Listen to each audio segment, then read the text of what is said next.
Hello, today on my channel you will hear an amazing story about life. I hope you enjoy this story. This one struck me to the core. Honestly, I still can't forget it. Enjoy watching. As a child, Isabella had no intention of becoming an artist. All she wanted was to live with her grandfather. She thought she had only one grandfather in the whole world. An old sailor, long ago written off. And even earlier, many years ago, Grandma couldn't stand Grandpa's schedule of long voyages with short intervals. Grandmother, who was just over 40, divorced and then remarried and moved far, far away to the northern city of Peter. Their only daughter, Leslie, at that time studied at a music school and was considered one of the most beautiful girls in the city.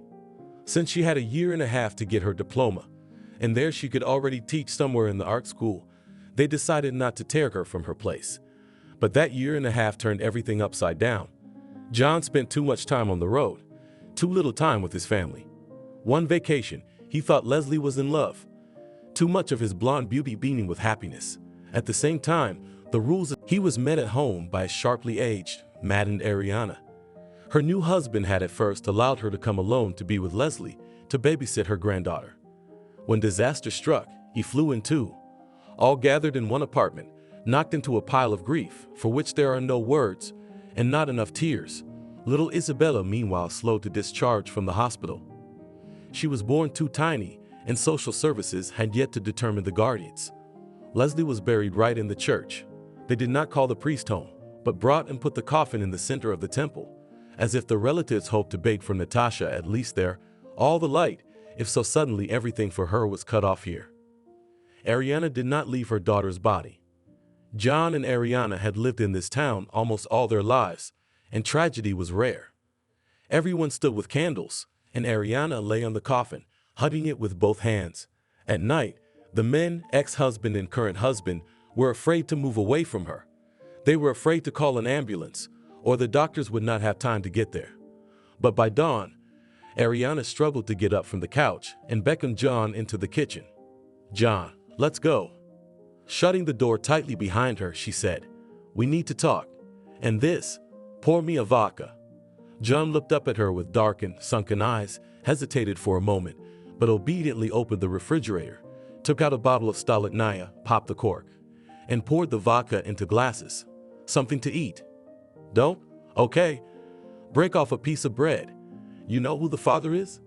"Well, so she never told you. You know the owner of the castle? Yes?"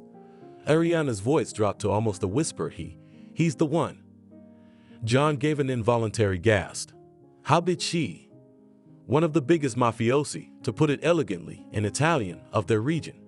A bandit of the highest flight, to put it in Russian. A tacit owner of factories, newspapers, steamships, which formerly had other owners. But in fact, the main money flowed into his pocket. He had two nominal names, which almost merged, Monarch and Monk. The first was born in connection with his power and wealth. The second he owed to the fact that, having divorced his wife, and having provided for her and his daughter up to the 7th tribe, he never married again. But the monarch was also famous among the people for having bought a picturesque cape near the town, and built a castle on it, descending to the sea. God knows how much of his fortune he invested in it, but the castle, or palace, outshone many of its counterparts in Europe, once built by famous architects. The beauty of the place itself, the sea and the cliffs, the walls with towers, the arches, the red roof with crenellations. Everything here did not impress with luxury, but so organically fit into the landscape, so poetically looked together with it that caused delight as a perfect work of art. The castle immediately got on postcards and magnets, became a local attraction.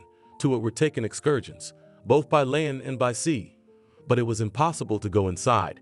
It was a private property, and belonged to such a powerful and mysterious person. Ariana drank her half glass of 40-degree liquid like water. "Pour some more. Pour it or my heart will burst." Leslie was working nights. Not just her, but a friend of hers. They used to play in the restaurant. Ours played the violin and hers played the cello. And he didn't take her away by force. She loved him. And from what she told me, it seemed that he loved her too. And how it happened that they broke up, she didn't tell me. "Let me, mother," she said. "I'm like a stone in the water for him.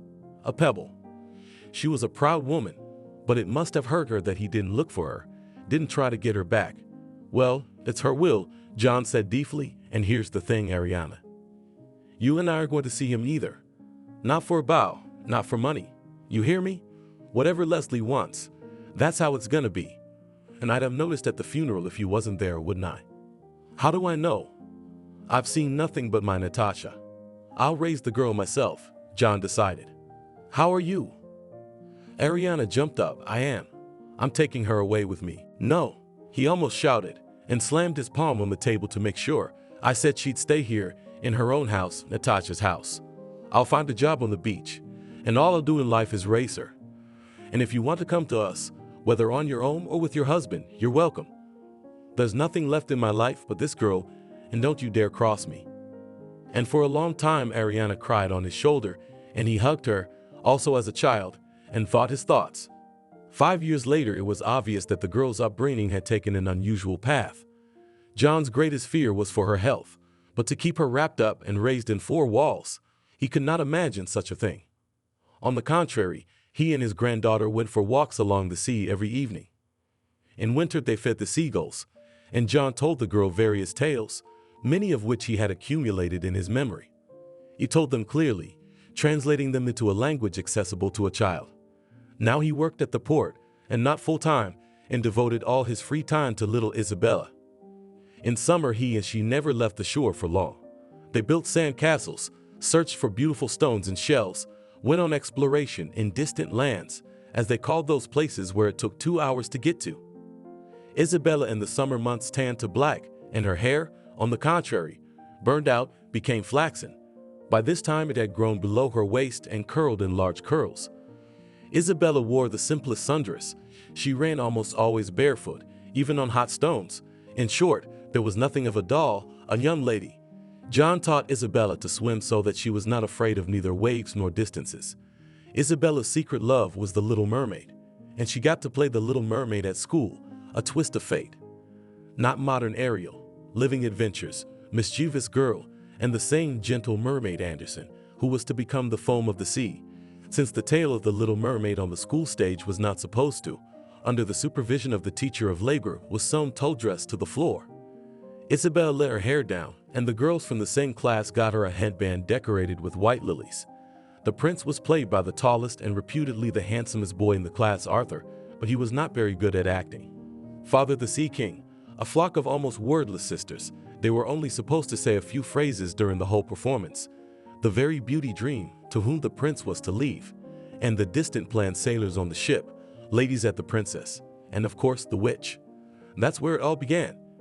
Isabella, as has already been said, was so reluctant to be on stage that she was completely confused when they began to discuss the idea of the play.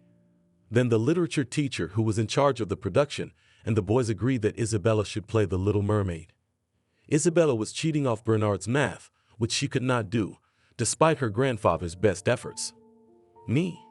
She literally gasped, panic in her voice. If it hadn't been about the teacher, she would have shouted, "You're crazy. I've never. On stage. No.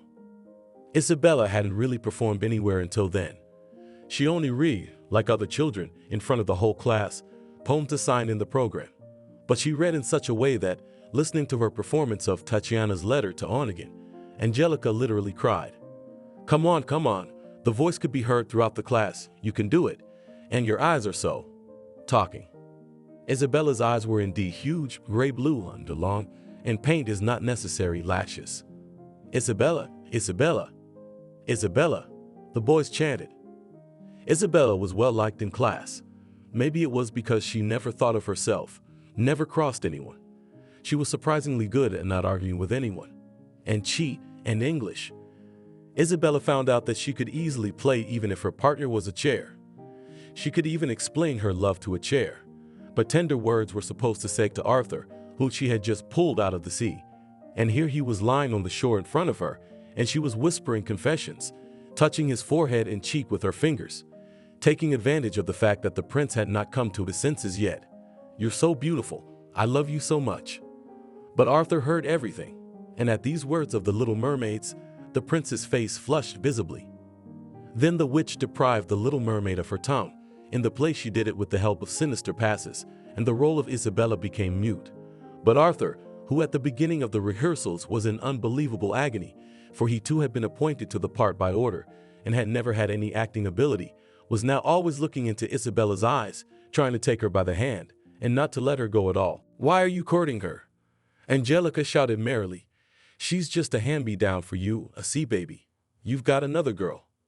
The other girl was played by the tall, stately Angela, who had a really royal posture. And of course, Angela extremely disapprovingly looked from the height of his height at all the tossing. Worst of all was the girl who played the witch, that is, the main villain. Anderson described her truly nightmarish. The sea witch fed the toad with her mouth, as people feed sugar to little canaries. She called the disgusting eels her chickens and allowed them to crawl on her large nostril like a sponge breast. In addition, it was clear that all the blame for the tragic outcome of the tale, the audience will lay the blame on the witch. After all, if it were not for her, the little mermaid could have explained herself to the prince and even charmed him with her magical voice. The witch, through sheer force, was played by Julian. It was supposed that she would be dressed in a kind of a robe made of rye, and her face would be painted with black and red paints to make it even more disgusting. And after rehearsal, Isabella saw Julian crying in the bathroom. "What are you doing?" Isabella was frightened, rushing toward her. "I don't want to be a bobbyman. You're all like that, and I'm like a garden scarecrow. And a villain is villain. So why did you say yes?" So Angelica said, "Everyone who plays will get A's in literature for the quarter. It's all clear with you." Isabella squeezed her hand tightly. "Let's go to," and dragged the furious Julian straight to the literature room, to Elena Anatolievna. She had just cleaned up after the rehearsal and was about to close the room and leave. It was 6 o'clock in the evening after all. "Angelica," Isabella said as if it were a done deal, "she's playing the Little Mermaid, and I'm playing the witch." The teacher didn't even understand what she was talking about at first, and then she didn't want to argue. No, that's impossible. No substitutions. You're such a great actor. No substitutions. This role is yours. I knew it right away. You can think about a theater career later." Isabella looked into Angelica's eyes, and it was clear in her gaze that Julian could handle the role of the Little Mermaid. You won't dare to tell Julian that she is small, ugly, who will see it all from the audience. And there will be makeup. Don't back down. That's what her grandfather taught her to. "Angelica, you're not going to convince me. I'll quit school," Isabella added as a final argument. "Well, where are you going to go?" The frustrated teacher slumped in her chair and asked Julian, "Do you even know the part?" Tun nodded her head furiously. "What's to do with you? Rehearsal's on Friday. That's for you, mermaid, I'm telling you. And to you, to Isabella, I'll say goodbye until the dress rehearsal. The witch has just a few words. Think about the costume." "Oh, you've given me quite a task." Once in the hallway, Julian almost threw herself at Isabella's neck. Thank you. But how did you agree to this horror? Don't you feel sorry for your role?" "No," laughed Isabella. Mine now, is better. I don't understand how you gave it up." "You're joking," Julian said incredulously, and in her gaze Isabella suddenly read, "Had I been foolish?" Nevertheless, the next day Julian brought Isabella a small bottle of Ispahan perfume as a present, and they parted before the dress rehearsal. Only Isabella caught the occasional strange glances of Arthur. The dress rehearsal was to be run in costume, so the actors arrived in the assembly hall long before the start and dragged a mountain of junk with them. There was a tiny dressing room in the auditorium, but there was not enough room for everyone, so Isabella went to the toilet to change. When she slowly entered the auditorium, people almost turned their heads. Yes, the dress was burlap, but damn it, there were real seaweeds running down it. They were dry, soft, brown, and dark green. They smelled like the sea. It wasn't hard at all to get these seaweeds by walking farther down the beach, and to sew them onto a dress was nothing at all. The girl's hair was held by a comb of coral twigs, and no makeup on her beautiful face, except that Isabella was too pale. Voronova stunned the teacher. Make a scarecrow out of yourself," translated by Grenard, who played the Sea King. And then he summed it up himself. "No, there's no way. You can't kill me." The rehearsal began and went on as usual. The Little Mermaid, hidden behind rocks, looked at people for the first time, saw the handsome prince on board the ship. Bernard and his friends had skillfully carved this ship out of plywood. Then Juliana, the Little Mermaid, longing, wandered among her sisters and listened to her grandmother's consolations. Let's live happily ever after. We'll have a lot of fun. 300 years is a long time. Tonight we're having a ball at the palace. But that was no consolation to the Little Mermaid. Isabella was almost certain that in her heart, Juliana had long since fallen for Arthur. Perhaps that was why she was so eager to play the part. The Little Mermaid went to the witch. Isabella was sitting on a large stone, a stool draped with a sheet, deep in thought when the Little Mermaid came up to her, begging for legs instead of her tired fishtail. The witch's eyes grew cold. The Little Mermaid repeated her request. The witch hesitated. Then she made a sign with her hand, inviting the girl to sit down. The witch's gesture was so sure that Juliana obediently sank down on the stone and stared at her. I will make you a drink, and you will take it and sail with it to the shore before sunrise, and drink every drop of it. Then your tail will split and turn into a pair of slender, as people would say, legs. Isabella spoke slowly, as if she were compelling every word, but her voice sounded sinister. And Julianne, who knew the role of the witch by heart, because it had been her role before, suddenly, here in the schoolroom, among the boys, suddenly felt creepy. But you will be in so much pain. Isabella drew her face close to her and spoke as if she were casting a spell. You will retain your smooth gait, no dancer can match you. But remember, you will tread like sharp knives and your feet will bleed. Can you bear it? Then I will help you. Can you? And she dug her fingers into the Little Mermaid's shoulders, and Julianne could have sworn that claws grew on them, and rays of light spurted from the witch's eyes. The Little Mermaid's throat constricted. Remember, once you take on human form, you can never be a mermaid again. The witch was already standing a few steps away from the Little Mermaid, majestic and beautiful in a way that mortals could not be. She spoke as if she had been through it all herself, as if her power had been earned. Only she didn't become sea foam, she became a witch. According to the script, the witch had another way out. At the very end, when the prince and his young wife came out to accept congratulations from their subjects, there was a thunderclap, the lights went out, and the spotlight beams began to dash frantically. What happened on stage? The audience saw in flashes, in fragments. The sisters covered the Little Mermaid with a white blanket, under which she squatted, and as if disappeared, turning into sea foam. And above her, standing on a rock, the witch raised up triumphant hands. And the next day, already at the performance, with a crowded hall, and parents and even along the walls crowded, happened something that could not be erased or replayed. At that very final moment, Arthur the prince broke free from the young princess's embrace and stepped forward, stretching out his palms to where the slender figure of the witch was frozen, bent on the rock. I don't want them all. I don't want to be with them. I'm coming to you. And stepped forward, I don't know where, probably into the abyss of the sea, because the hall immediately turned off the lights in horror. I couldn't think of anything like that with all my imagination. And yet this performance had no significant consequences. School life went on as usual, except that Julian had almost stopped talking to Isabella. Arthur followed the girl around like a tethered man. He was so in love with her that it annoyed both the parents of the guy and the head teacher, who had an extremely negative attitude to the novels of schoolchildren. The head teacher was a heavy woman of indeterminate age, and Isabella was the most beautiful of the graduates, and it was she who became Anna's head teacher's fault. She seduced the poor boy. You'll go to the panel. That's where you belong. She threw to the girl at the prom, making Isabella's eyes flap with Isabellan and resentment. It was only much later that Isabella guessed what was the reason for the angry and unfair words. Anna had a daughter growing up who was ugly, resentful of the whole world, and who constantly complained at home about her classmates. Guys at school hated both mother and daughter.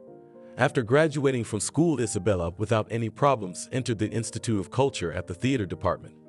Arthur tried to stick there too, but he, despite the fact that the boy was tall, handsome, was rejected at the first round. He hurriedly applied to the Polytechnic, and rumor has it that a year later he was already comforted with another girl. Isabella was having fun studying. Never make a hobby your profession or you'll hate it. Well, what else would I be good for, huh?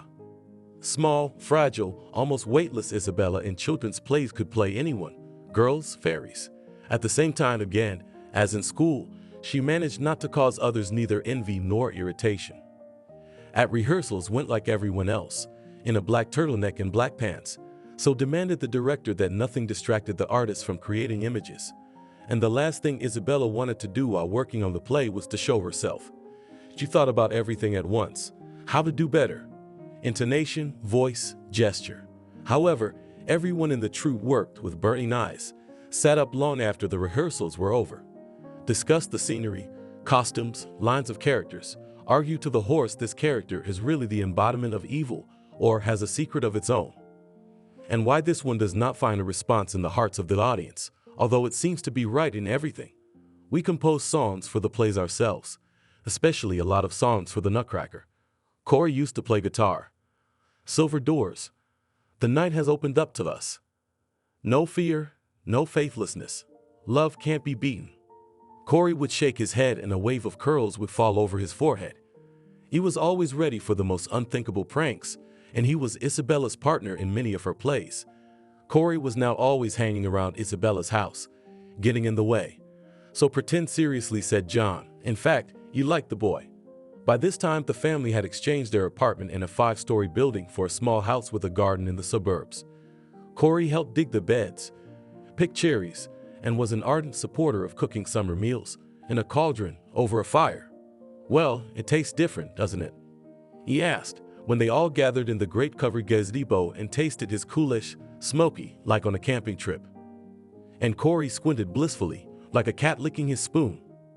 Coolish, essentially a penny's worth of millet, potatoes, fried onions, and bits of chicken, really did seem like the food of the gods. About whose daughter she was, Isabella knew, of course, but that was all. John didn't try to blame her father or ask for any help from him. He had explained all this to Isabella when she was a teenager. Let's respect your mom. She loved him for something, so she knew something about him that we don't. And help? It's a small world, our little town even smaller. He can't not know that you are there living, growing. If he doesn't offer to help, we won't impose ourselves. They live poorly, of course. John worked as a dispatcher at the port, and his salary, as he put it, was enough to cover his food and shame. Isabella learned to sew and knit early to update her in her grandfather's closet. Naturally, they never talked about unfashionable boots and stylish clothes. They survived like many others. They dug beds in the vegetable garden, planted cucumbers and tomatoes, prepared vegetables for the winter. In the house, too, they organized everything with their own hands, both Isabella and grandfather. The shelves and benches were John's responsibility, and on the curtains, embroidered by Isabella, girlfriends admired, handmade, and how elegant. Monarch, aka Alex, for Isabella as if did not exist. That is, he was somewhere, but in a parallel reality. What, where, and which gangsters had, and who reigned over them all, did not interest the girl as much as, for example, all international politics, wholesale, and retail. Meanwhile, the only official daughter, Ala, caused the townspeople not only unfriendly interest, but also a lot of questions. Once, in her turbulent youth, she could arrange night races on the streets with friends. They were not too careful of their cars and bikes, although they cost those. Mother dear. Luckily, no one was hurt. Ala could buy for 3 days a graceful old palace, where the city museum was located, and celebrate her birthday there. Let the high season, let the city come to the tourists, but these days the palace belonged to Ala. Remembered, and the day of the city, Ala could not go out with everyone, and had a whim to organize a concert in his mansion. She wrote out of Moscow artists much cooler than those who performed in the town square.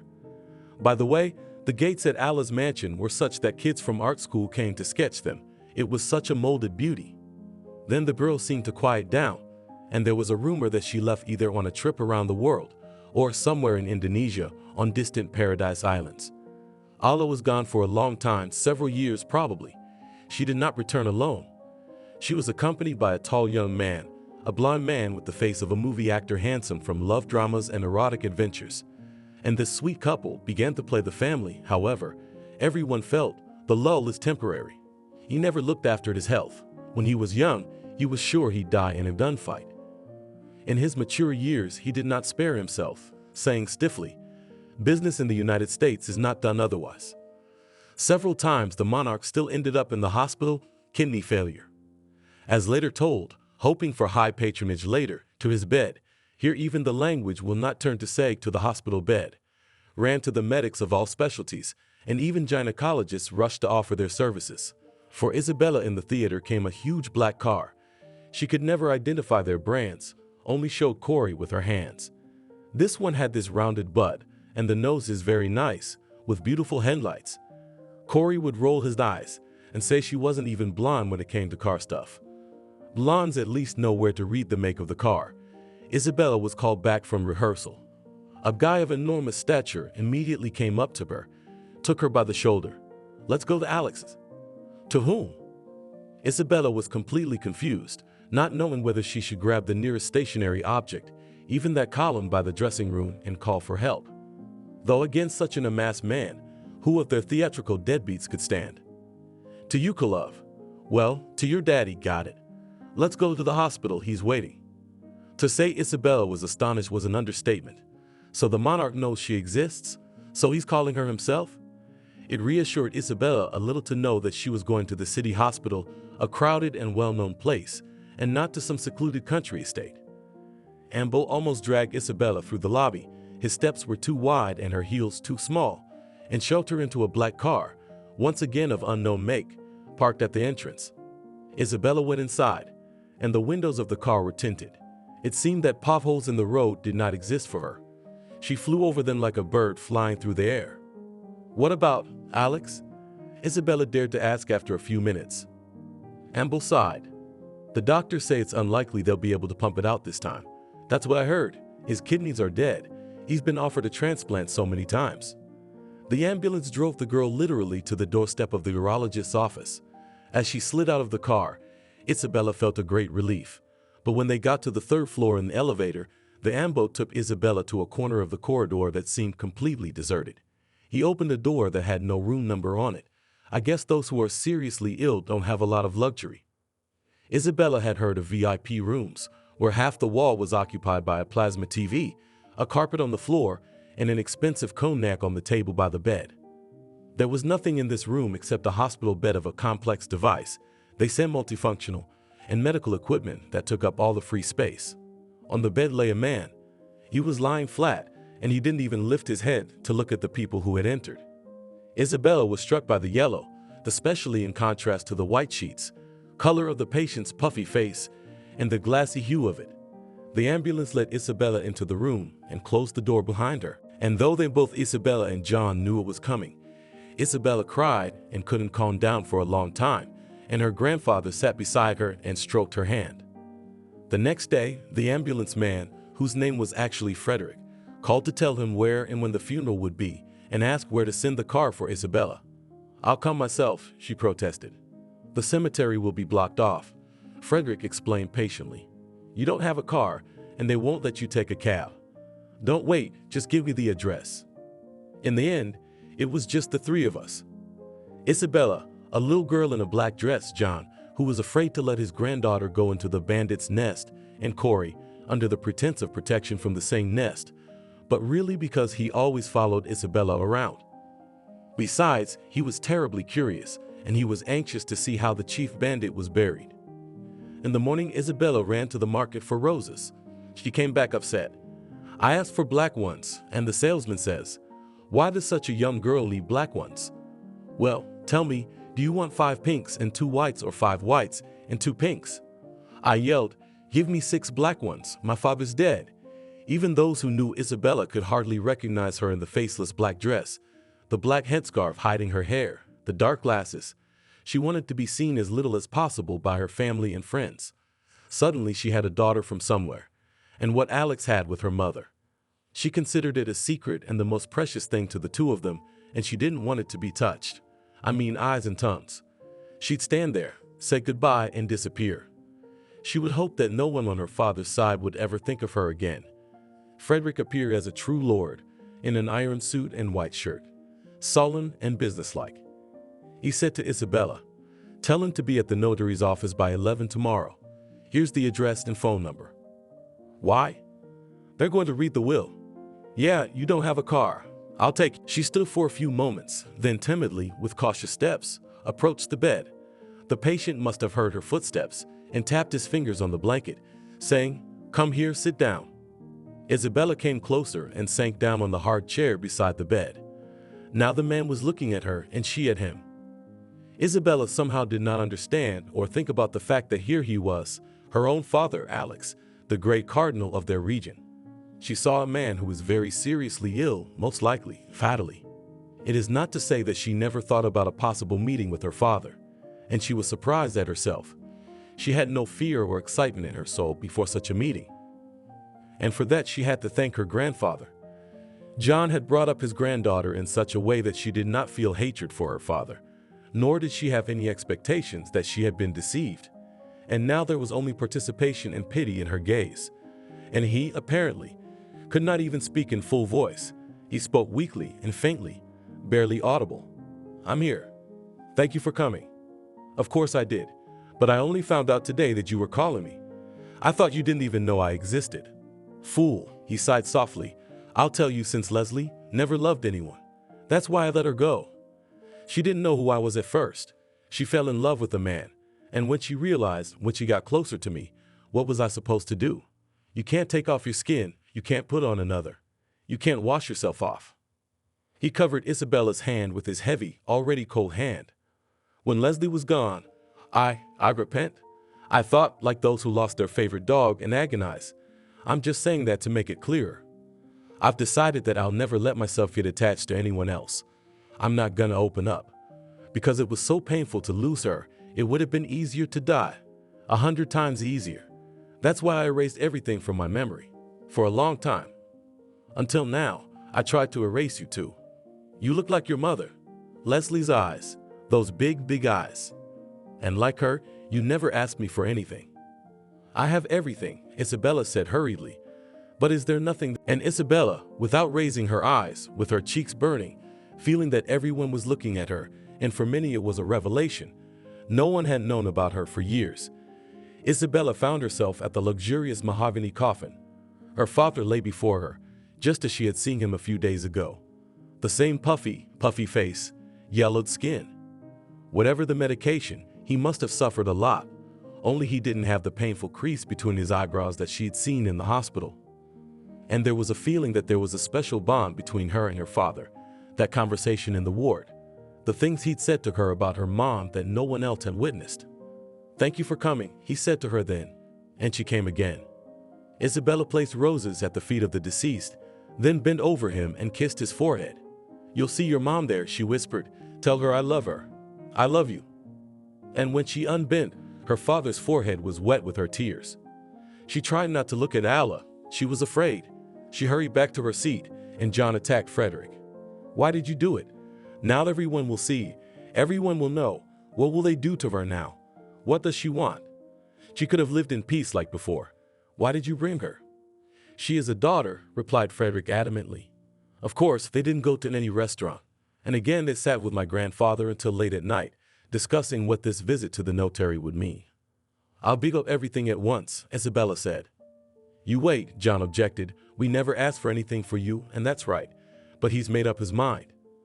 Maybe he wants to give your mother a present through you, to make her feel better that you're not so exposed. I'm old now, I don't have much hope for my grandmother either. But I'm already working. I know, don't get upset. But life, it's all kinds of things. Anything can happen. There's kids who are sick, they're raising money from scratch. And if he left you a little money, I'd be glad, to be honest. Even though you may not have known me that way. I really didn't know. Grandpa, why would I do that? I'll be hated by that very daughter. Did you think you'd only be loved in life? You have to stand up to hatred too, otherwise you won't live. If you're cowardly, you'll sit, as Frederick would say, by the gutter for the rest of your life. Besides, I don't think he's hurt his daughter if he even remembered you. Though, he has a difficult daughter, but I think he didn't hurt her. So you take your time, listen to what they tell you, and then we'll talk about it at home." The next day, John and Isabella went to the address. They were astonished when the receptionist, upon hearing the name, was as gracious as if she had been to the most important clients. "I have nothing to do there," John decided. Nodding at the notary's office, "I'll wait in the waiting room. Maybe they'll throw me a newspaper." The girl was even more pleased. Apparently that was how Isabella was supposed to enter the office alone.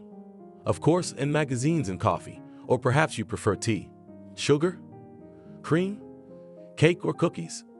John winked at Isabella, saying, I won't be lost here, you see, and the girl entered the office with a calm mind.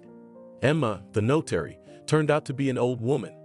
It turns out that she was at school with Alex, and she met Isabella not just friendly, but motherly. Sit down, my dear. When your father told me, of course it was, I was very anxious to see you. Did he tell you he made a change in his will? No, Isabella answered timidly. He and I didn't talk about it at all. We didn't care about it. But how? The notary seemed dumbfounded. She adjusted her glasses, then took them off and looked at Isabella without her glasses. He must have made a deal with you. We saw each other for the first time. The last day of his life. We talked for about 10 minutes. He couldn't take much more, and we had more to talk about than wills. The notary coughed. Then let's wait for Allah, and then I'll read the will in front of her. A few minutes later, the door opened swiftly, and Allah and her friend entered. She was still in mourning, but it was a very stylish mourning. Black silk blouse with fine embroidery, black pants and high boots. She hardly looked at Isabella, said hello to Emma, and sank into a chair. But Isabella caught the very intense, appraising gaze of her friend. This handsome young man. He was looking at her so confidently and so shamelessly, as if he could offer to make love to her right here in his office, and it would be no big deal. Isabella stirred, clasped her hands. Compared to these masters of life, she seemed like a girl, small, thin, in a black dress on the corner of a chair. And why should she do all this when she already had everything in her life? There is a house, there are those whom she loves, there is a theater where she can be from morning till evening, there is the happiness of creative work, there is the sea. There is life ahead, in which there can be so much more, and new roles, and travel, and people with whom you can be friends. She listened to the notary listing what Allah inherits. Cash sums, stocks, more stocks. Some kind of cosmetic clinic, restaurants, several, I think. Real estate, more. Isabella stared at her clenched fingers, wishing with all her might that this friend of Allah's would finally take his eyes off her, and for it to be over, and for them to be let go. And suddenly, there was a dead silence. Isabella raised her head in fright, and saw that Allah was staring at her, and swallowing her saliva so hard that it was audible. What? She asked guiltily. Did I miss something? Isabella, you get the real estate. Even in her voice, you could hear that Emma sympathized with her. She said it in a completely different tone. And then there were numbers, meters, address. And seeing that Isabella still didn't understand anything, the notary specified, you get the castle, the very same one, and a monthly maintenance of 100,000 rubles. When were the changes made? Allah's voice was sharp and hoarse, as if she hadn't opened her mouth for a long time and suddenly spoke. And the notary's voice sounded impassive. May 7th, 5 days ago. So you went to see him at the hospital? Why didn't anyone tell me? Why didn't you tell me my father had changed his will? I'm sorry, but I don't have to do this. Besides, it was my client's wish. But then you could call to tell me what he cheated on. Emma took off her glasses again, her tone cold. I beg your pardon? He left, but I stayed, and that's something we could have worked out with you. Do you realize? Allah shouted, do you realize that I'm going to argue? That's your right, the notary spoke calmly and measuredly, but I doubt you'll succeed. With mutual desire, you can make an agreement with your sister. With whom? Allah asked in that mock humiliating tone, as if she were being asked to marry someone from the untouchable caste. Her companion covered her hand with the palm of his hand in a soothing gesture. Allah, calm down. We've discussed this option. The woman wanted to say something else, but she rose abruptly and headed for the exit, leaving them with the bitter smell of perfume. Her friend stood up, waved his arm slightly, apologizing, and followed her. Isabella couldn't get up. Her legs, arms, and everything else that could shake were trembling. Baby, said Emma, can I give you some Corvaline? Or shall we just open the champagne? For the past few years, Allah had been able to lead the kind of life she liked. She could live anywhere in the world and do whatever she wanted. She began to study philosophy out of nothing to do. She was staying in Thailand at the time, and Buddhism, so to speak, was at her disposal. But Allah did not last long on the way to nirvana. By nature she was hard, sharp, and her previous life had made an additional imprint on her. Allah remembered her childhood very well, which was in the 90s. No, her family did not starve. Her father would never have allowed it. But it was at that time she realized that all the issues that life throws up, you need to solve quickly, as if you are carried by the river and ahead of the rapids. That you cannot pity anyone. You will certainly and meanly deceive. Often it will turn out that the one you pity lives much better than you. And even if he doesn't, he won't help you. If you are in trouble, people are ungrateful. She realized that you can't get anywhere without cruelty. Alla remembered how they had moved from the old apartment to the mansion, and it seemed terribly large and uncomfortable. Although there was everything, and a large open terrace, and a tower with a winter garden, and a lot of rooms, which she never tried to count. The mansion bordered on the forest, and on winter evenings to look out the window was creepy. What if there were wolves? Her mother only waved her away. What wolves? She said. There was no one scarier than the couples in love who came here, at the end of the forest road, to kiss in silence, in the lap of nature. My father was laconic. 3-meter brick fence under video surveillance, barbed wire, dogs, not enough for you. Then at school, Alla could hear the conversations behind her. The place where her father and a few other acquaintances had built their houses had always been something of an extension of the city park, and no one liked the fact that now there were owners here, whose peace to disturb, undesirable. But my father never gave a damn what anyone else thought. Not giving a damn is a polite way of putting it. He'd say, fuck it. Then there was the dog. A car hit a dog on the road in front of their house. It's rare, in general, cars pass by here, if only a few times a day. The poor guy was just unlucky. It wasn't their dog, an unfamiliar mongrel. Alla heard a shriek, ran out through the gate, and saw this little reddish dog. Bloody, twitching convulsively. She ran after her father again, because he was the only one who could tell the chauffeur to take the dog to the vet. Her father went out the gate with her, took a quick look, and went back into the house. A couple minutes later, he returned with a gun, and with one accurate shot, he ended the doggy's suffering. Alla sobbed then, and her father gave up. Now he is not in agony and has gone to his own place. Dad was gone a lot, not only for long anxious nights, but for weeks. Mother would lie awake with fear for him, walking through those empty rooms, up and down the stairs, pale, crunching her fingers. Then she was overcome with anger and shouted that that bastard had probably had a lot of mistresses long ago, and they were sitting here like in prison, and they were not allowed to go anywhere. And it was true. The fence was up, but there were guards around the house all the time. The servants did the groceries. Mothers rarely enough, 2 or 3 times a month, could take the car and go shopping, accompanied again, damn him, guard to go shopping or to visit friends. Alla was taken to school and brought back. I'm sick of it, screamed the mother. She was young, beautiful, elongated green eyes, long Isabella root earrings along her cheeks. Why the hell did you lock me in? She almost shrieked. I want to go to work, to people, to the gym, to the pool. You've got a pool in the basement. You can drown yourself, my father said. Can you understand that I know they can't get to mine here behind these walls? Or do you want to go to your fucking office, you fucking accountant? She's got nothing to eat.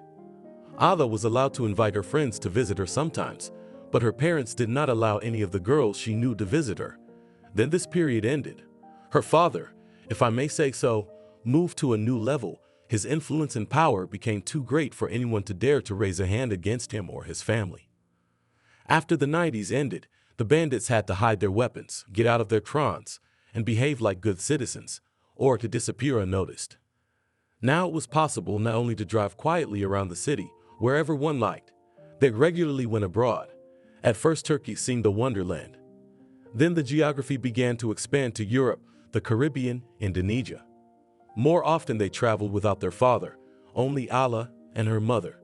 When they arrived, my mother always tried to get Alla into a youth club somewhere. Get to know your peers and don't get bored, she said. As a result, each lived her own life. Alla learned to explain herself in several languages so that she would be understood.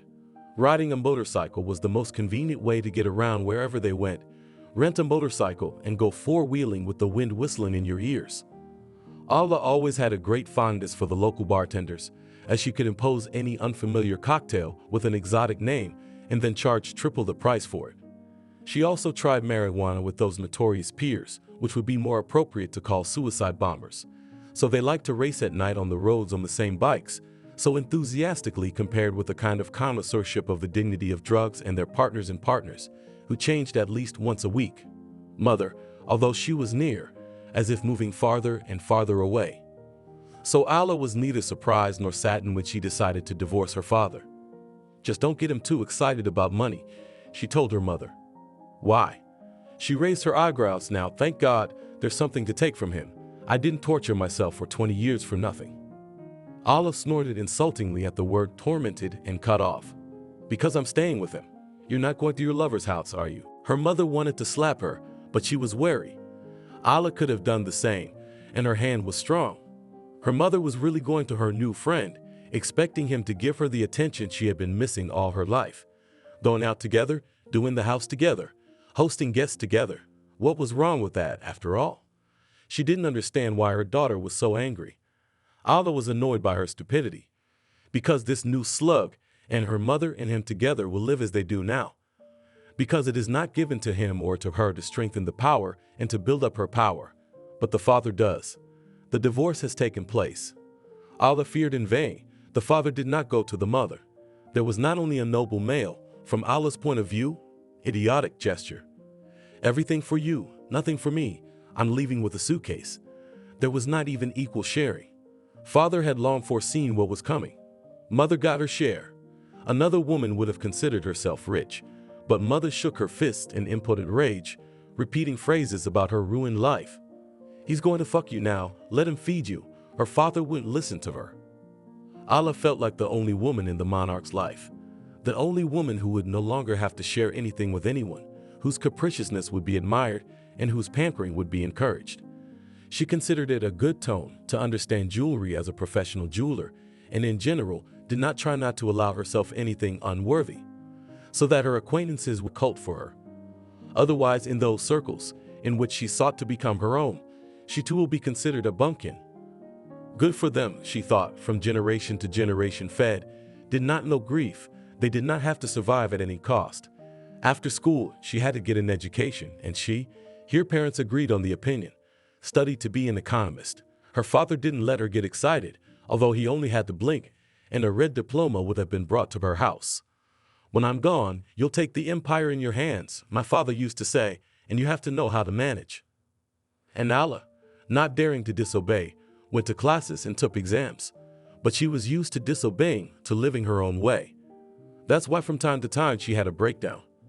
Then there were those races on the night streets. There was good that it was not. She was still on drugs then. She could urgently zabandarian, right in the middle of the night, right after a night of drinking, to confess, and she drove to the temple, beat her fists and heels in the heavy oak doors, demanded to open it and immediately absolve all sins, and if the bishop was not something like a friend at home, did not come to the castle to listen to organ concerts, my father specially wrote out musicians, the scandal would hardly have been hushed up. Father refused when she celebrated her 25th birthday and wanted to invite his company to Gududut in the castle. But the castle, which cost fabulous money, had some special meaning for his father. He rarely let strangers in. Reign there himself was within these walls really monarch, resting from the bustle, listening to the silence. He walked along the corridors, which made one think of the Middle Ages, in a long row, with his hands behind his back, and God knows what he was thinking about. Like any unattainable toy, the castle beckoned Alla most of all, and she kept a watchful eye on whether her father was going to marry again. That would be the worst of all. After receiving her diploma and trying to join the affairs of the empire, Alla quickly got bored and asked for a vacation, from which she has not returned since. She enrolled in the correspondence faculty of philosophy. It was mysterious and beautiful, a woman who Isabello's philosophy. And she went to the East. She wanted to write her diploma on one of the Eastern religious movements. Alla stayed in Japan for a while, then lived in Indonesia for a few years. Somehow she liked everything here. She loved contrasts, the luxury of the villa she rented and the simple, frank life of the tropics, where you can walk almost naked, eat salmon, just out of the sea and into the frying pan, and spend nights breathing in the scent of exotic flowers. She moved to Thailand, where she met Mickey. God knows what he was doing there. She was living in Samui at the Conrad Hotel, and she wanted to stay there for a long time. In the mornings, and she got up early, she would sit on the sofa on her balcony, breathing in the fresh Gulf of Thailand breeze that ruffled her hair. And then to read philosophical treatises, sprawled on a huge bed and looking out the panoramic window at the silver surface of the bay and the sinking islands in it. Such a way of life is very disposed to philosophy, and a round bath with flower petals, and long sit-downs in a restaurant that looked like a pagoda standing on the shore. What was Mickey doing here? An American, by the way, and according to the opinion of those living in Conrad, an incomparable billiard player. Maybe Allah fell for his hands at first sight, hands with such sensitive fingers, hands that always struck the right blow. Mickey's hair was whitened by the sun almost to a flaxen color, and his eyes were as clear as this water, in which Allah entered every morning, wearing only thin strips of bikini. They got together quickly, talking in the restaurant like old friends, two compatriots. There were no Americans except them and Conrad then, and all the time to talk in English, a green boredom. If you swear, they won't understand, they will smile kindly and bow almost to your waist. And Allah was already tired of not having sex by that time, and with him sex was truly royal. Mickey let her enjoy it as much as she needed, until she was exhausted, and he enjoyed it himself. "How long have you lived here?" she asked him once. He shrugged. "Second year." She also did not know, nor did she try to ask in detail, what he did in life. "I play the stock market," he said, and that was it. Good thing it wasn't in a casino, she snorted, although basically the same shit. As good as Allah's life had been before Mickey, it had taken on a different meaning with him. They had gotten caught in a storm while sailing on a yacht, and although there are no big waves in the Samui area, they had been lucky enough to get battered. It was the first time Allah had experienced such a feeling of fear, and Mickey laughed. "You stick around till summer, I'll show you a real storm in the Indian Ocean, when the water is boiling and the whole world goes wild." He wasn't afraid of anything. And she, never one to venture into the extreme, had traveled with him to the jungle, and they'd spent the night wrapped in the same blanket, still gritting their teeth in the morning. She didn't think about the future, as long as she wanted it to go on like this, and they stayed here, the two of them in this tropical paradise, and every day they molded their world with their own hands, molding it into new shapes. And then she got a call from home from this parallel universe, telling her that her father was dying and there was no chance, and she had to do what she wasn't going to do in the next few months. Isabellum flight schedules, buying tickets, ordering cabs, packing her bags. She was afraid Mickey wouldn't go with her. She couldn't be sure of anything with him, but he took it for granted that he would go with her, and Allah was deeply, tearfully grateful. "We'll go to the castle," she said. "It's nice there too. I'll take care of things, find out what's going on, and then we can come back here if you want. I'll make sure you don't get bored there." And in the airplane during the long flight, she held his hand, like a little girl who was afraid of being left alone. And now when her father died, as everyone expected, something happened that she could not have dreamed in her worst dream. The empire was sailing away. She had never heard of her father's mistress, that wench with whom he had lived long ago, and for some reason had not sent her away, as he had once sent her to her mother. To his mother he did not consider himself indebted, and here. And this newfound sister, which was not enough to wipe off the face of the earth. Yes, Allah would be desperately sorry if she was allocated at least some modest content. She would try to repel even that. And now the castle was floating away, the jewel in her father's inheritance. And the rest of the inheritance wasn't just passing into Alina's hands.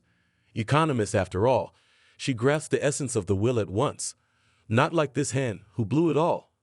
Allah had at her complete disposal a trifle scraps, a cosmetology clinic, a couple of restaurants, a block of stock. And those enterprises which openly and unofficially belonged to his father, there were still their managers, and she could only have a percentage of income. To dispose of all this she could not. Father, as if telling her from the other world. You did not become an assistant, hanging out in their resorts, did not learn anything. Suck now, paw, look into other people's hands, how much they sprinkle you feed. She heard his sneering voice. Her sister, who was a newcomer, received a pittance of money though, and she would also receive it every month on her account. But the castle, and the means for its maintenance, so that she would not have to spend on it herself. All this fell into her hands as a ripe fruit. All this was completely unfair, and Allah was rushing around the family mansion. And now she was not allowed to go into the castle, ready to smash everyone and everything. Mickey, sitting in an 18th century chair, was watching her with the same calm, mocking gaze that he always had. "Are you going to leave me now?" she asked suddenly, stopping in the middle of the room. Come on, my kitty, what are you talking about? I don't understand why you're freaking out. A young girl, poor, inexperienced, nobody knows her. The problem can be solved much easier, believe me. They had to get used to the idea that everything in their lives was going to change. Isabella had been released from the theater for 3 days, and they couldn't wait any longer. What if I had gotten the flu? She asked Corey. And then there was this long distance call on their old broken down telephone on the nightstand.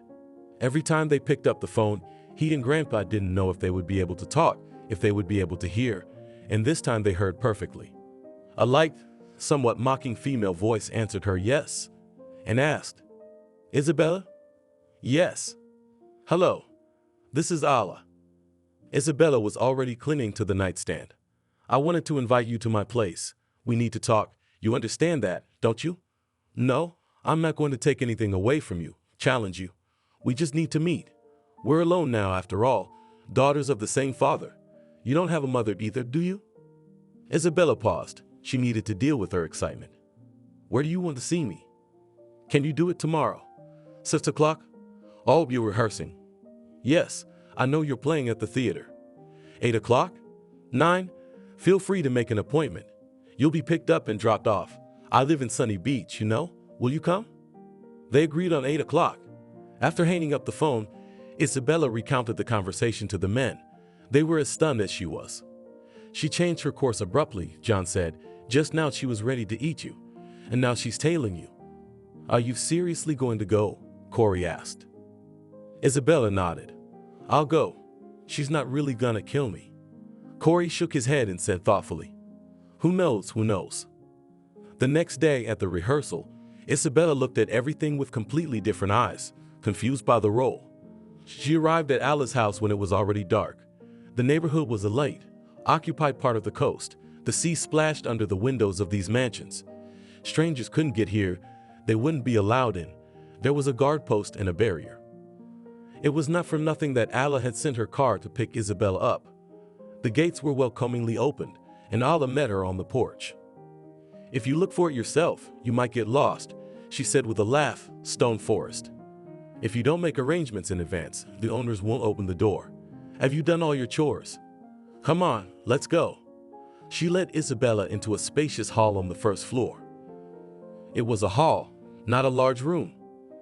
It was decorated in a modern style. White, black, gray, the bare minimum. Glass, leather, metal. When they sat down, sofas and a low table stood in the center of the room. Allah intercepted Isabella's gaze as she looked at the fireplace, where the electric flames flickered. I don't live here much, she explained, but I need a fireplace here. It gets chilly in winter, and I don't want to bother with a real one to heat it. I don't even want to wait for someone to do it. I'm lazy. But here I turn it on and it's warm. It was as if she was beginning to recognize Isabella as her equal, allowing her into her world. No, he almost shouted and slammed his palm on the table to make sure. I said she'd stay here in her own house, Natasha's house. I'll find a job on the beach, and all I'll do in life is raise her. And if you want to come to us, whether on your own or with your husband, you're welcome. There's nothing left in my life but this girl, and don't you dare cross me. And for a long time, Ariana cried on his shoulder, and he hugged her, also as a child, and thought his thoughts. 5 years later, it was obvious that the girl's upbringing had taken an unusual path. John's greatest fear was for her health, but to keep her wrapped up and raised in 4 walls, he could not imagine such a thing. On the contrary, he and his granddaughter went for walks along the sea every evening. In winter, they fed the seagulls, and John told the girl various tales, many of which he had accumulated in his memory. He told them clearly, translating them into a language accessible to a child. Now he worked at the port, and not full-time, and devoted all his free time to little Isabella. In summer, he and she never left the shore for long. They built sand castles, searched for beautiful stones and shells, went on exploration in distant lands, as they called those places where it took 2 hours to get to. Isabella in the summer months tanned to black, and her hair, on the contrary, burned out, became flaxen. By this time it had grown below her waist and curled in large curls. Isabella wore the simplest sundress. She ran almost always barefoot, even on hot stones. In short, there was nothing of a doll, a young lady. John taught Isabella to swim so that she was not afraid of neither waves nor distances. Isabella's secret love was the Little Mermaid, and she got to play the Little Mermaid at school, a twist of fate. Not modern Ariel, living adventures, mischievous girl, and the same gentle mermaid Anderson, who was to become the foam of the sea, since the tale of the Little Mermaid on the school stage was not supposed to, under the supervision of the teacher of labor, was sewn toe dress to the floor. Isabella let her hair down, and the girls from the same class got her a headband decorated with white lilies. The prince was played by the tallest and reputedly the handsomest boy in the class, Arthur, but he was not very good at acting. Father the Sea King, a flock of almost wordless sisters, they were only supposed to say a few phrases during the whole performance. The very beauty dream, to whom the prince was to leave, and the distant planned sailors on the ship, ladies at the princess, and of course the witch. That's where it all began. Isabella, as has already been said, was so reluctant to be on stage that she was completely confused when they began to discuss the idea of the play. Then the literature teacher who was in charge of the production and the boys agreed that Isabella should play the Little Mermaid. Isabella was cheating off Bernard's math, which she could not do, despite her grandfather's best efforts. Me? She literally gasped, panic in her voice. If it hadn't been about the teacher, she would have shouted, "You're crazy. I've never. On stage. No. Isabella hadn't really performed anywhere until then. She only read, like other children, in front of the whole class, poems assigned in the program. But she read in such a way that, listening to her performance of Tatiana's letter to Onegin, Angelica literally cried. Come on, the voice could be heard throughout the class, you can do it, and your eyes are so. Talking. Isabella's eyes were indeed huge, gray-blue under long, and paint is not necessary lashes. Isabella, the boys chanted. Isabella was well liked in class. Maybe it was because she never thought of herself, never crossed anyone. She was surprisingly good at not arguing with anyone.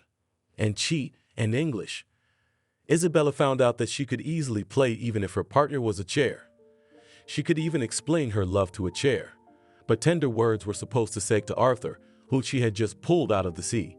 And here he was lying on the shore in front of her, and she was whispering confessions, touching his forehead and cheek with her fingers, taking advantage of the fact that the prince had not come to his senses yet. You're so beautiful. I love you so much. But Arthur heard everything, and at these words of the Little Mermaids, the prince's face flushed visibly. Then the witch deprived the Little Mermaid of her tongue. In the play she did it with the help of sinister passes, and the role of Isabella became mute. But Arthur, who at the beginning of the rehearsals was in unbelievable agony, for he too had been appointed to the part by order, and had never had any acting ability, was now always looking into Isabella's eyes, trying to take her by the hand, and not to let her go at all. I didn't know anything about you, or you. Can I use the you word? You and your mom. Dad must have loved her a lot, huh? The last thing Isabella wanted to do in these walls was talk about her mother. She never would. I can't say anything about that. My mom and I never got to meet. Yes, I've been told. Terrible, of course, Allah said, to practically these days. From childbirth, my father probably didn't know anything. If he'd intervened, found another clinic, real doctors, she would have been saved. Isabella was silent. And yet I think he loved her very much. To remember her all his life, to feel indebted to her, that's a very romantic story. Do you have a picture of your mother with you? I'd love to see it. You know how curious I am. Not with me, Isabella interlocked her fingers in her lap. Grandpa has it in his album, of course. You'll show me next time, right?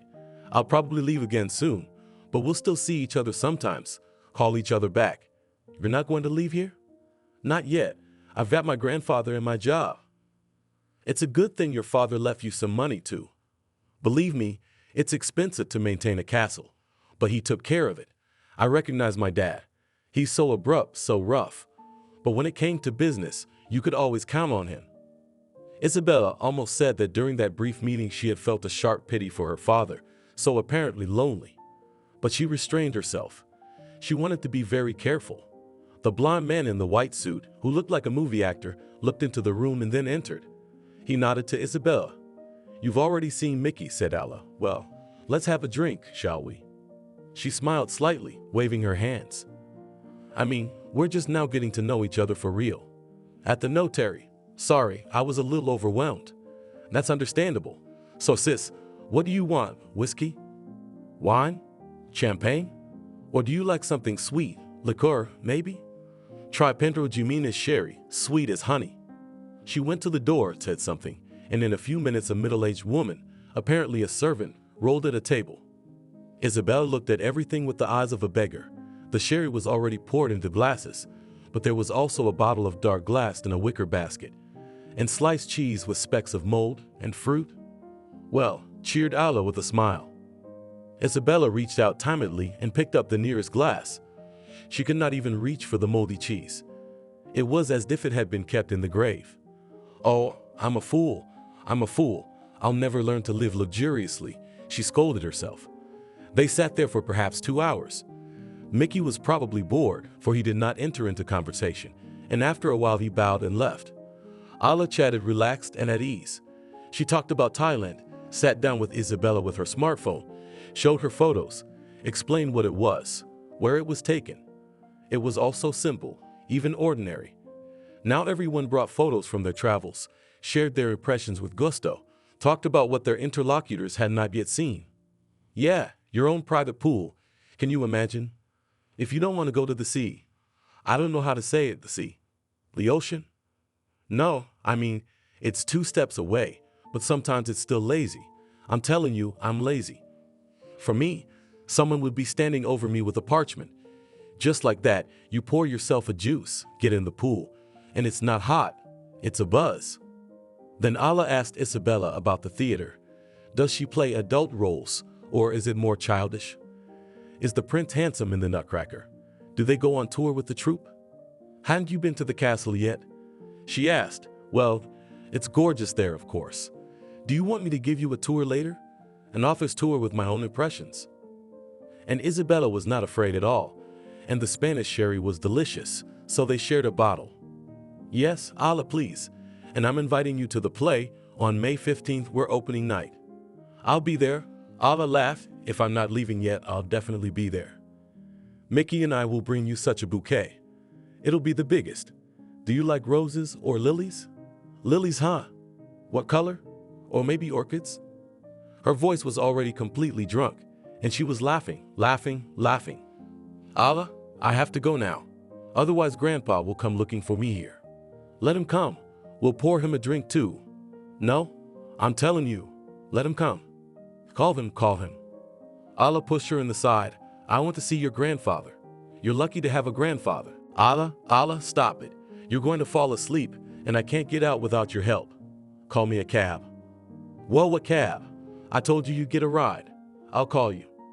Isabella didn't get home until the 2nd hour of the morning, when John was already fumbling at the gate, darting out into the street and looking at the road.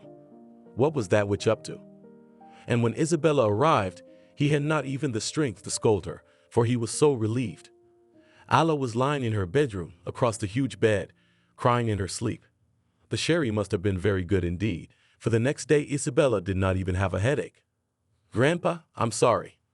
Why you my fool, why you? He wondered. How could you? I'm the one who tormented everyone. I'm the one who started all this, with the inheritance and everything else. John rubbed her head. It was important to him that everything end well for her. He drank a glass of the strong cherry wine he'd left over from last year and reached for a pickle. Isabella salted small, 2 little fingers, young cucumbers with dill and garlic. It was unusually tasty. What time do you have to be at the theater tonight? He asked. There's a rehearsal at 4 o'clock, but she could not get to the theater that day. Toward lunchtime, Frederick called. Isabella answered the phone. You're home. There was a sense of relief in his voice that she didn't understand and became alarmed. I'm home for now. What happened? Stay there, don't go anywhere. I'll be right there. He came up very quickly indeed, and it was not a quarter of an hour before they heard the wicket door bang. Frederick walked briskly toward the house. He greeted John briefly. Let's go somewhere, we need to talk, he threw to Isabella. Isabella called him into the kitchen, where she and her grandfather usually discussed all matters at the round, literally round table. Do you want coffee? She put cups and sugar on the table. Wait a minute, Frederick said. You listen to me carefully now. There's something very wrong. And he said that the monarch's men are now, after his departure, divided into two parts. There are those who want to keep their place under the new mistress. And there were others, those who had been closer to the monarch under him, and were well aware of the dislike the monarch felt for his eldest daughter. They knew that the master wished not to leave Allah a beggar, but not to give her much freedom either, and his last order to take care of his youngest daughter so that she would never know need again was also known to those especially close to him. And another guard, called Shrek, whom Frederick trusted like himself, who the master also trusted, saw her lawyer come to see Allah today. The man was a total nutcase, Frederick explained, and so he came to ask. Shrek had heard whether Allah would fight for the inheritance, challenge it from you. He said he could try to prove that you're nothing and your name is nothing. Some girl. We made a deal with her yesterday. You idiot. Frederick said pityingly. The lawyer said, so what if there are DNA tests? It can be solved if you want. A girl. And Allah says, what girl? There will be no girl in a week. Isabella turned pale. It was a good thing Grandpa couldn't hear. She sank back in her chair. Does Allah just want to kill me?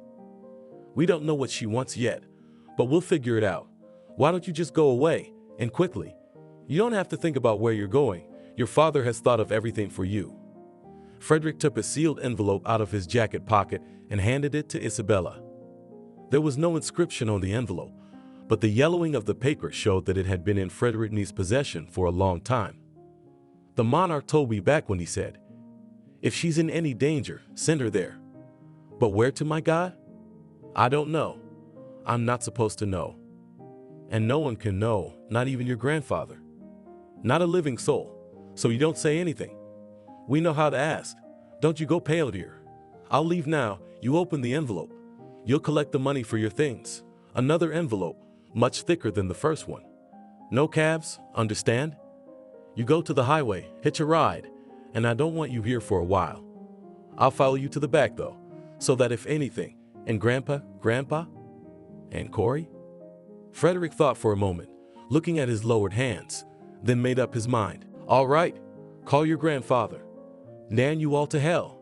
John couldn't stand it when he found out what was the matter. She's a child. Screw you and your gangsters, your inheritances, your relatives, your castles. Leave her alone. They won't, Frederick said. Even if your granddaughter gives up everything, Allah won't risk it. So, grandfather, pack your bags too, and think of a place to disappear to. For 2 weeks at least. I'm not letting Isabella go alone. John shouted, I'm going with her. Of course you will. The monarch, if he sends her to a safe place. And if he doesn't write anything about you, it means you can't go there. They don't give a shit about you, but they'll cut you to ribbons to find out where your granddaughter is. So we can't know anything either. John paced and paced around the kitchen. Then he would take his head, then turn and walk swiftly to the window. Isabella watched him with fearful eyes. All right, he finally decided. I'll ask the guys I know to take me with them. I'll go with them on a voyage to Batumi. Isabella clasped her hands to her chest. Corey, Grandpa, Corey. All right, if he goes, we'll take him, John said grumpily. But what about you? How do I know you're okay? I'll go crazy out there. There's no way out, grandfather. Do you understand? There is no way out. And Frederick turned to Isabella. Come on, get ready. Will 20 minutes be enough for you? I'll wait here. Yes, and make some more coffee. I didn't sleep last night either. Entering her room, Isabella sank down on her bed. She had to get herself together so that she wouldn't miss anything, get all the things she might need. And most importantly, to put herself in such a state of mind that she wouldn't become completely confused, to keep her thoughts clear. In a situation like this, that was the only thing that could save the day, while her hands were trembling. And with trembling hands, she opened the envelope, took out a small sheet of paper torn from a notebook, unfolded it. Her eyes caught the first word, Shada. Dong the Chinese sat on the terrace, exposing his small, dry, wrinkled face to the sun. It seemed carved out of stone. The rocking chair, too, had long since fallen silent. Only a light, hot breeze came sometimes. Only a carefree starling sang in the garden. A young girl came out on the terrace with a tray. She was about 17 years old at the most. She wore a pink silk blouse and black silk pants. Her hair was braided. The girl's pretty face was concentrated as she carried a tray. Dong's grandniece was named Sayulan, which meant dainty orchid. She was indeed small, frail, and graceful, arms and legs like a child. When the family was concerned about who would take care of Dong and help him talk to the people who came to see him, Dong asked his niece to send Zayulin to him. She can cook better than any of your kids. I'm taking a real treasure from you. And now Zayulin was carrying his lunch, a deep earthen bowl that exuded a divine fragrance. Zayulin had made chicken and rice noodles. She didn't forget to put garlic and bell peppers, ginger, soy sauce, and wine vinegar, and the seasonings that are known to be the soul of any Barian. Dong's thin nostrils flickered. Zayulin placed a carafe of cold rice and vodka, a shot glass, on the table. She smiled slightly. This was why Dong had asked for her to be the one to come. Zayulin was silent. She would not say a word, as if she were not there. But she understood everything with half a word. Can you feel it? Dong spoke for the first time that morning, and his voice sounded hoarse. Zayulin replied, Yes. How do you feel? Death is coming. I have to stay here. I'm expected to help now. You should be here, too, for now. I can't do this alone. Zayulin tilted her head. The meal passed in silence. Afterward, Dong sat there with his eyes closed, his face in the sun, unmoving, as still as a statue. Years ago, when that higher power, that voice of silence to which he obeyed, had called him here, there had been many obstacles. He came from another country. He didn't know the language. He didn't know the laws. And he didn't know how to pay bribes. He needed to settle here, and the laws would not allow it. No one would look at the fact that a small, not young, lonely Chinese man could pose no threat to anyone. So Dong went to the monarch. He went with his mother, Zayulin, who could translate his words. Surprisingly, he was allowed to see the monarch. Either the all-powerful master of the land was interested in the unusual visitor and wanted to amuse himself, or he thought that such a strange visit could warn him of something. Either way, the monarch did not risk missing something important. The Chinaman spoke to the monarch with his eyes half closed, as if he saw something before him that was invisible to the human eye. The higher powers have commanded me to be here on this earth, but human laws, the laws of your country, prevent me from doing so. You can help me. Why should I help you? The day will come when I will be able to help you in a way that no other person on earth can. I will be able to repay you. And the superstitious monarch, who wore a great golden cross, who donated cosmic sums for the church, who was prayed for a generous fee, in the 7 main monasteries of the country, could not ignore the patronage of that higher power, of which he had heard nothing until now. And Dong settled in a house for which he did not have to pay, and since then no one had ever asked him for documents. And now he had to pay the bills. And he had a rough idea of what the price would be. Maybe he'd come to take on that kind of debt and pay it off that way. Despite the fact that the future promised complete uncertainty, Isabella had packed only a small backpack. She didn't want things to burden her. Soon she was standing in front of Frederick, pale, collected in every sense of the word, and waiting for orders. Frederick drank the last sip of coffee. Let's go. You've got a bus station near here. Don't go there so no one will remember you. Keep going down the highway, get a hitchhiker. Preferably a truck. Those chauffeurs aren't likely to ask you anything. Don't say where you're going. Name a place near where you want to go. Go earlier or later. You can walk to your appointment. Dress well, you'll look like a tourist. And there are a lot of them now, you won't be conspicuous. Baby. John hugged her tightly, turned to Frederick. Well, walk her out. Can we at least walk her home? Don't forget Corey, Isabella whispered. He's as carefree as a fool. Make sure he's with you. I'll walk her myself, Frederick said and stood up. Just don't look back, Yuvier. I'll be about 100 feet behind you. Isabella arrived in Pshada in the late afternoon, and it took her a long time to get there, so she had lost track of who had driven her to where. She remembered the address, and it was not without difficulty that she found the house of an old Chinese man in a small village. There was a bell at the gate, like in a fairy tale. Pull the string. And indeed, when she pulled the string, almost immediately light footsteps sounded, and a teenage girl opened the gate in front of her. There was no doubt that she was related to the Chinese. Zayulin bowed slightly, then she spoke to her on the phone, telling her her story. Come in, we're waiting for you. She went ahead of Isabella to the house, straight as a string. Pink blouse, black pants. Dong was still sitting on the terrace, half covering his eyes, swaying in his wicker chair. The girls went up the steps, and Zayulin stepped back and stood behind the Chinese. "Hello," said Isabella timidly. The surroundings did not call for reverence. A poor old house, a wooden terrace with peeling floorboards, a wicker armchair, a small low table, 2 chairs. But Isabella was very uneasy. Dong gestured to the chair in front of him to sit down. She took off her backpack, put it on the floor in a corner, walked over and sat down. She put her hands between her knees. The Chinese man said something. "Look him in the eye." Zayulin translated. Isabella stared into those small, dark, impassive eyes for a long time, blinking from time to time. Then the Chinaman put the back of his hand to her forehead, held it there for a few moments, and then said something curt again. "Stretch your arms forward," came Zayulin's gentle voice. Isabella stretched out. He took both her wrists and held them for a long time with his warm, dry, almost weightless fingers. It was the way you hold when you feel for a pulse. Then he let go of Isabella's hands and, looking into her eyes, spoke. He stopped after a few sentences so that Zayulin could translate. "You're poisoned. You'll live another 6 days. It's a slow poison. It's a poison brought from the East. No one here knows this poison. No one knows how it works. They won't know you've been poisoned. Every day you'll get weaker and weaker, like you're tired. Then you'll break out in a cold sweat and your heart will stop. They'll say you died of a heart attack." Isabella looked at the Chinaman with widened eyes. So then, when she and Allah were drinking wine, could it have been put in the wine? Was all she could find to ask. It's very rarely used. Expensive poison. Very expensive. Royal. It's put in wine or sweets. No taste, no smell. 10 drops, death immediately. 5 drops, death in a few days.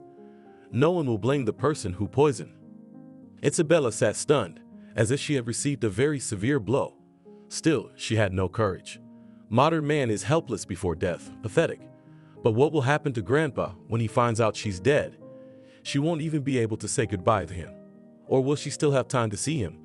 Because now it's all the same. She doesn't have to hide from anyone anymore. That's what the phrase meant. And in a week the girl will be gone. She doesn't need to be killed. She's already carrying death inside her. There's no cure for this, is there? With trembling lips she clarified, "It can't be hospitalized, can it? The hospital won't understand. They won't believe you." The Chinaman paused. He hesitated. "I can help," he finally said. "You?" Isabella couldn't believe it. I have a remedy for this poison." "What?" "I realize it's useless now. It's hopeless. I'm going to die anyway. You've said. You want me to give it to you? Is it the remedy?" "Why do you ask that?" Isabella was crying now. "I shouldn't want this. Do you think I should die? Or should I pay you for the medicine?" The Chinaman's words fell like stones. "Because if you survive, they'll try to kill you again." Dong stood up, small, puny, in a long, floor-length row. "Stay here." They both didn't expect it to turn out this way. Dong could not imagine that he would ever encounter this poison, called secret death, in his homeland, again in his life. Twice in his life, he had delivered people from the curse of this poison, and both times the killers had tried to follow. Leon arrived around midnight. He didn't know what had happened, but the time assigned to him told him a lot. He left the car in a nearby alley and approached Dong's house almost by feel, without lighting a flashlight. He opened the wicket door without knocking. His footsteps were inaudible, but Zayulin was already standing on the porch waiting for him. After seeing him to Dong's house, Zayulin, without asking anyone, began to prepare tea. She did it slowly. She boiled water, brewed the tea in a large porcelain teapot, and added dried jasmine flowers. Men need time to talk, but they would need their strength tonight. Leon and Dong's conversation was brief. The Chinese man told what an unexpected guest had shown up on his doorstep, who her father was, and what he had done for him, for Dong. And then went on to what her father had bequeathed to the girl, and what she was now threatened with because of this inheritance. "It can't be," said Leon. "Why such a hard way? She could have just been killed. In the United States, how hard could it be? Finally, she could have renounced her inheritance in favor of that Shakespearean sister, Lady Macbeth. Why make things so complicated? Take such a circuitous route." "You have a saying," Dong said slowly, "for a rabid dog, 7 miles is no detour. A man knows his time limit." Leon slammed his palm on his knee in annoyance. Stubborn, both of them. All right, lead the way. And the tea? I'm sorry, some other time. So Yulin led him into the bedroom, where the nightlight was burning. There on the edge of the bed was a girl of about 13, small and covered with a blanket. Zayulin brought the lamp closer, wiped off something that looked like dirt from the girl's face. After that, the sleeping girl's face looked completely white to Leon. Is she alive? Alive? Zayulin nodded. I'll try to wake her up now. It succeeded only partially. Isabella opened her eyes, huge, gray, and looked at Leon and Zayulin as if trying to figure out who they were. It's okay, Zayulin said. You're okay. You need to hide at his place for now. This man, he's a friend of ours. He'll take you to his house. Can you get up? Isabella tried to rise to lean on her arm, but her arm broke, and she fell face down into the pillow. It was as if her body didn't belong to her.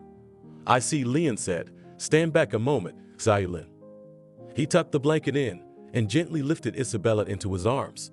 She weighed really nothing. Zayulin rushed over and opened the door for them. Leon carried Isabella out of the house and walked leisurely to the car, his steps still light and inaudible. Leon placed the girl in the back seat. Zayulin, who was shadowing them, managed to slip a small velvet cushion under her head. Let's go with us, Leon begged. Get Grandpa here. Let's go. Zayulin almost jumped away from his jeep, afraid he'd drag her into. She put her hands behind her back and shook her head. Leon got behind the wheel and started the engine, trying to keep things as quiet as possible. He drove off without turning on the lights. Zayulin stood on the road for a long time, staring after them, as if she were stalling for time, not going home. The ceiling of the room was flooded with sunlight. Isabella heard the sing-song voice of the stairs, and a few moments later, the door opened without a knock. With her head slightly ducked, low ceiling, sloping roof, a tall, not young man entered the room. It seemed she'd seen him the night before, or had she dreamed it? He held a large mug in his hand. Good morning, said the man. I thought you were still asleep, so I didn't want to knock. How are you feeling? Better. After a long silence, Isabella's voice was hoarse. That's the most important thing. You're supposed to have milk, but I guess the store milk's probably no good. This is from the market, fresh. He held out the mug to Isabella, but the mug was too heavy to hold. The man sat next to him on the bed. He held the mug and Isabella drank. It wasn't very comfortable because the milk was spilling, running down her chin. Isabella used to drink like that when she was a child, and her grandfather would say, "Well, you've grown a milky beard." It was uncomfortable, but delicious. She drank and drank until the huge mug was half empty. They got along. Isabella was slowly coming to her senses. Leon put a small radio on the table and turned the wheel, tuning it to one wave or another. The sound was not the clearest, with interference, but it seemed that the music came to them from the distance where it was being played. It felt distant. They sat like that for hours. Leon was working on his chisel. Isabella was reading, curled up in an old armchair. The music changed to the news, and Leon reached for the wheel. I can't stand this politics. As suddenly his hand froze, and in the next instant he turned on the sound for full power. A criminal case has been opened over a double murder in the village of Chada. A man who may be involved in this crime has already been identified. Isabella slowly brought her palm up to her mouth. Leon jumped up. I'll call. Maybe not yet. Maybe it wasn't them. Isabella shook in a way that the comparison, like an aspen leaf, wouldn't seem like an exaggeration. Leon returned a quarter of an hour later, and Isabella was struck by how blackened his face was. He sat down in the same chair he had sat in the day before, rubbing his face with his hands. Well? He and Zayulin. Shot them both. She was lucky, if I may say so. He probably would have been killed, and she would have been taken away and questioned. But she ran. She probably wanted to call for help. She ran very fast. She was shot on the run. In the back, first him, then her. Isabella sobbed. It's okay. I'll figure it out. Leon's cheeks were turning jaundiced. I'll go visit Allah. It couldn't be. 2 days later, Mickey said irritably yet lazily, sprawled in a chair by the fireplace. The fact that Allah was nervous was much more noticeable. She stood up, walked around the room, sat down again. She looked older than her years. Allah had always been very careful about her figure, counted every piece she ate, and was thin. Now the thinness was wrinkled, her skin seemed yellow, her hair hung in icicles. But it was perfect. Mickey exclaimed, even more irritated, and you proved it yourself. Yes, perfect. Allah agreed and put out her cigarette in the ashtray, and she'll die beautifully without suffering. And we'll show up at the funeral grieving relatives. Now think where to look for this living corpse. But we got to the Chinese guy fast. Yeah. Quickly. We Allah teased to find that damn Chinese guy. I had to. Do you know, literally and figuratively, how much it cost me? And now these fine people have made it, so I have to start all over again. The string is broken, but the tip remains. The tip. What are you talking about? So now we have to get the Chinaman's connections. Think about it. He knew the risk of sending that girl away. He wouldn't have entrusted that golden egg to just anyone. So he had someone close to him helping him, and someone with whom he could freely explain himself, bypassing that Shmakadaka translator. He didn't speak Russian. He understood some words. Now tell me, how many people here in the surrounding towns and villages speak fluent Chinese? It's as rare as that damn Chinaman himself in our area. He's a bitch. How much money he set me up for? I paid a lot of money for that poison. I wanted to put her down gently, like a vet would a pet dog. Well, you didn't want that so much as you wanted to keep us out of trouble. And now it's Yeah, now That's right. No accidents. Listen, we're having a gloomy conversation. Allah started to calm down, made a grimace. Let's have a drink. She went into the next room, stayed there for a while, and then appeared on the doorstep. Shall we go? I've already poured. Woman, you don't trust a man to open a bottle? God, if you knew how many of them I've discovered in my lifetime, I hope it's rum. He asked, not getting up from his seat. No, just cognac, French cognac. And you wanted rum? Then pour your own. All right, bring your cognac. I said get it. I'm too lazy to get up from my seat. Allah brought a bottle on a small tray, shot glasses in which the cognac was already poured, a lemon and a vase with chocolates. Allah drank her shot with undisguised pleasure and immediately poured herself a second one. Mickey seemed to want to take his time, but then he drank it down and reached for the lemon. That's what a good cognac is, he said. Easy to drink. It slips down your throat. And yeah, I think it would be better by car, said Allah, unable, apparently, not to continue this exciting conversation. Let her be hit by a car at high speed. A random car accident. There are so many of them now. She reached for the lemon too, and suddenly shrieked. There was a man standing in the doorway of the room she had just come from. Mickey shuddered. How could a stranger be here, in a completely closed house, with all the alarms and video cameras, with walls as big as medieval fortresses, with barbed wire on top of them, in short, with all the things that were used to keep their peace and keep out the world for those who counted themselves among its elite? How could a stranger be here? What do you want? Allah shrieked. The man was tall. He blocked the entire door. Me? He shrugged. I don't need anything. You're the one who needs to see this through, I understand. And you won't give up. Who are you? Are you from Isabella? Do you know you can't just walk out of here? The guards. What are you gonna do to me? Why did you come? Allah shouted hysterically. She raised her voice deliberately, hoping that someone would hear, that someone would come running, that the guards would round him up. She was especially annoyed and frightened that Mickey didn't even seem to be getting up. She had yet to see him in a fight. In a man's fight, she didn't know if he could be her defense. But he wasn't even trying.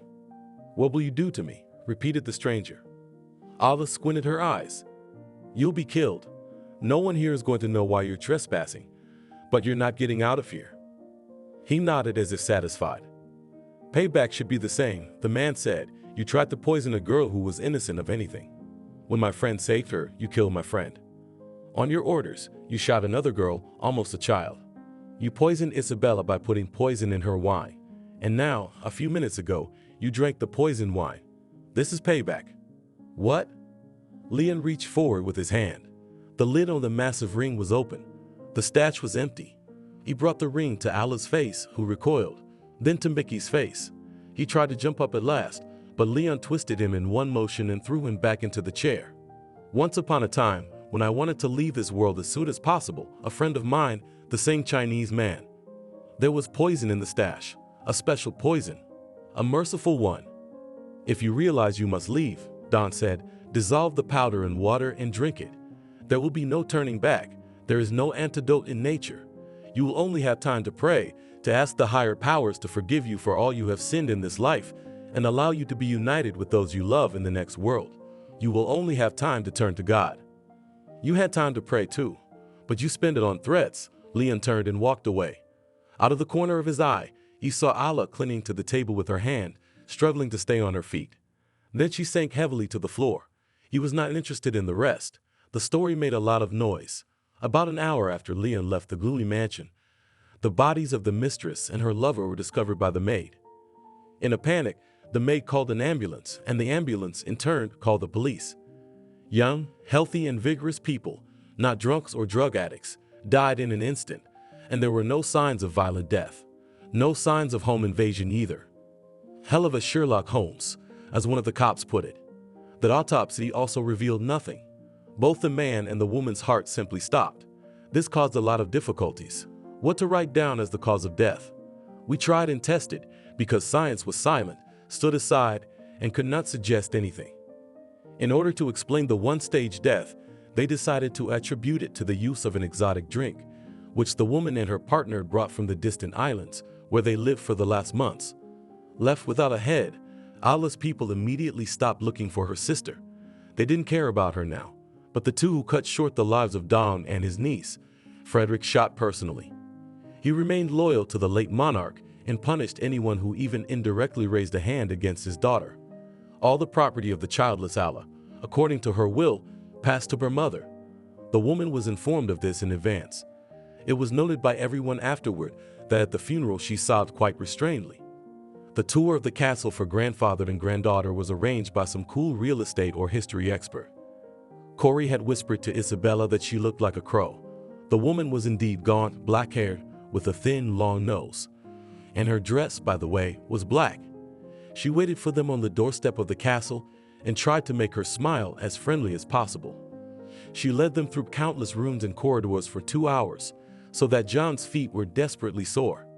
Here, said the crow, opening another door, is the collection of icons, which contains very valuable exhibits. There are well-preserved specimens from the 14th, 15th, and 16th centuries. The covers are of splendid artistic workmanship and are decorated with pearls, precious and semi-precious stones. Eventually, Isabella and Corey escaped. They slammed the doors of the rooms at random and eventually found themselves in one of them, which was clearly a bedroom. There was a bed under a crimson canopy, a painting on the ceiling of a shepherd boy and a shepherdess in idyllic poses. He playing a piper, she sitting on his lap. A huge chandelier with electric bulbs tapered to look like candles hung low. A chandelier once fell on me at home, Isabella said. I was asleep, and it just snapped and hung on the wire. I woke up thinking someone had attacked me. Oh, what a balcony. The balcony was really gorgeous. The lattice alone was worth it. The hermitage. And what a view from here. You'll be sitting with a glass of champagne and admiring the sunrise over the sea, Corey said. Isabella wrinkled her nose. What's the depth of this place? What if you can dive off the balcony like a ski jump? They lay on the bed under the canopy for a while longer. They lay cheek to cheek and panted after running around the castle. You're the richest bride we have in town now, Corey said thoughtfully. Isabella became angry. What a lot of thoughts you're having today, one sillier than the other. Well, go ahead. Corey staggered back. Such a thought had certainly never occurred to him. For years now, Isabella had been like a sister to him. Isabella jumped off the bed and shook off her skirt. She felt like everything in the castle was soaked with dust. Let's go find Grandpa. They found John and Crow in the basement where the tour ended. There were wine cellars. They sat at the lawn oak table with their grandfather and tasted the wine, which burned amber in the sunlight. Madeira, Crow said in a slurred voice, favorite wine. How? Dad wanted to imitate too. What are you going to do with this big thing? Said John. What are you going to do with it? Are we going to move in here? You and I will be walking in the morning, and even then we won't find each other. Not a problem, said Isabella. I'll donate this huge thing to the theater. Frederick's jaw dropped, of course, and so did everyone else in the room. The conservatory would have a great foyer. Isabella had already taken a good look at everything during the tour and had a keen eye for everything. And the canopy bed will be useful too, she added menacingly. It's very good for strangling Desdemona. If Othello doesn't suffocate her, she will suffocate herself from the dust. A few days later, Isabella's picture, a young heiress and philanthropist, appeared on the cover of a glossy magazine. The head teacher, Anna, who had once taught the girl and predicted that she would have a career on the panel, saw the magazine in a kiosk and could not believe her eyes. And then she bought it, hoping that it was a mistake, read the article and became numb. The girl from a poor family, whom she wished the worst for, and just laughed at her. Shame on her. Thank you for watching this video to the end. Subscribe to the channel. Like it, write comments if you like the story, and see you on the channel.